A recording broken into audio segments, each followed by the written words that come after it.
সুনিতা পারিবারিক বস্ত্র প্রতিষ্ঠান, খাগড়া, বহরমপুর এবং লালবাগ, মুর্শিদাবাদ। পশ্চিমবঙ্গে ভোট বন্ধ করে দেওয়া উচিত। যদি প্রকৃত সংবিধান, প্রকৃত গণতন্ত্রের কথা বলা হয়, তাহলে পশ্চিমবঙ্গে ভোট বন্ধ করে দেওয়া উচিত। সাংবাদিক বৈঠক থেকে এমনই নির্বাচন কমিশনকে নিদান দিলেন অধীর রঞ্জন চৌধুরী। তিনি বলেন, যতক্ষণ না প্রত্যেকটা বৈধ ভোটার ভোট দেওয়ার অধিকার পাচ্ছে, ততক্ষণ ভোট বাদ দেওয়া দরকার। তিনি বলেন, এটাই সঠিক পন্থা বলে আমি মনে করি। যে পশ্চিমবঙ্গে ভোট বন্ধ করে দেওয়া উচিত। যদি প্রকৃত সংবিধান, প্রকৃত গণতন্ত্রের কথা বলা হয়, তাহলে পশ্চিমবঙ্গে ভোট বন্ধ করে দেওয়া উচিত এবং ঘোষণা করুন নির্বাচন কমিশন, যতক্ষণ পর্যন্ত না প্রত্যেকটা বৈধ ভোটার ভোট দেওয়ার অধিকার পাচ্ছে, ভোটার তালিকায় নাম উঠছে, ততক্ষণ ভোট করানো বন্ধ থাকতে হবে। আমি মনে করি এটাই সঠিক পন্থা হওয়া উচিত। এটাই সংবিধানের তরফ থেকে যারা দায়িত্ব নিয়েছে তাদের পক্ষ থেকে এই বার্তা আসা উচিত। কারণ ভোট দেওয়ার অধিকার মানুষের বৈধ অধিকার। সেই বৈধ অধিকার কার দোষে কাটা যাচ্ছে, হারাচ্ছে?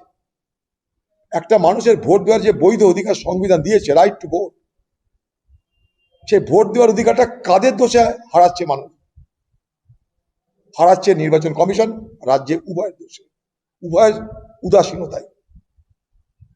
তারা কেন বঞ্চিত হবে? তার কারণ এখানে প্রশাসন চেয়েছে, তাই হয়েছে। এর আগেও আমি বলেছি, কতবার বলবো এক কথা, পশ্চিমবঙ্গে কোনো যারা হিংসা করে, যারা সন্ত্রাস করে, যারা বিচারকদের উপরে হামলা করবার দুঃসাহস দেখাতে পারে, তারা শাসক দলের লোক অবশ্যই হতে হবে। 2 আর 2 4 হতেই হবে। তাদের অবশ্যই শাসক দলের লোক হতে হবে। তাই যারা করেছে তাদের সঙ্গে শাসক দলের সম্পর্ক অবশ্যই আছে। তার পাশাপাশি মানুষের ক্ষোভ, অনিশ্চয়তা, মানুষের নাম না থাকা যন্ত্রণা, সেটাকে পুঁজি করছে তৃণমূল পার্টি। তৃণমূল পার্টি পুঁজি করছে, তাই আজকে জটিলতার সৃষ্টি হলো।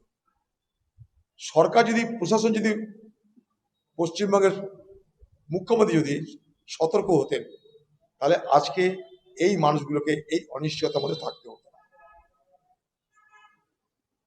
নির্বাচন কমিশন এসআইআর কি করবে মানুষ জেনে গেছে। রক্ষা করার জন্য যারা ভরসা করেছিল বাংলার মুখ্যমন্ত্রীর করে, বাংলার মুখ্যমন্ত্রী নির্বাচন কমিশনের সঙ্গে তাল মিলিয়ে পরিস্থিতিকে জটিল করে দিয়েছেন এবং এর দায় তিনি এড়াতে পারেন না। এখন তিনি আবার নির্বাচনের আগে এই এসআইআরকে কেন্দ্র করে এই বাংলায় আরেকটা বিভাজনের রাজনীতি করার চেষ্টা করছে। ভারতবর্ষের প্রধানমন্ত্রী এসে বিভাজনের কথা বলবে। ভারতবর্ষের প্রধানমন্ত্রী বলবে যে দেশে মুসলমান বেড়ে গেল, হিন্দু কমে গেল। আর দিদি বলবে, আমি আজ কোনো চিন্তা নেই, মন্দির করে দেবো যেখানে যেখানে প্রয়োজন। আর মুসলমানদেরকে বলবে যে মসজিদ করতে গেলে লখনৌ যেতে হবে, এখানে কিছু করা যাবে না। আর ওয়াকফের বিরুদ্ধে আন্দোলন করতে গেলে দিল্লি যেতে হবে। খেলা তো শুরু হয়ে গেছে। কে কত বড় হিন্দু তার প্রমাণ দেওয়ার জন্য দিদি মোদির লড়াই শুরু হয়ে গেছে।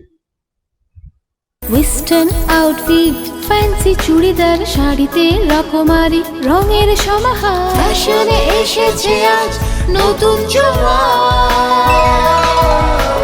সুনিতা, সুনিতা তোমার আমার,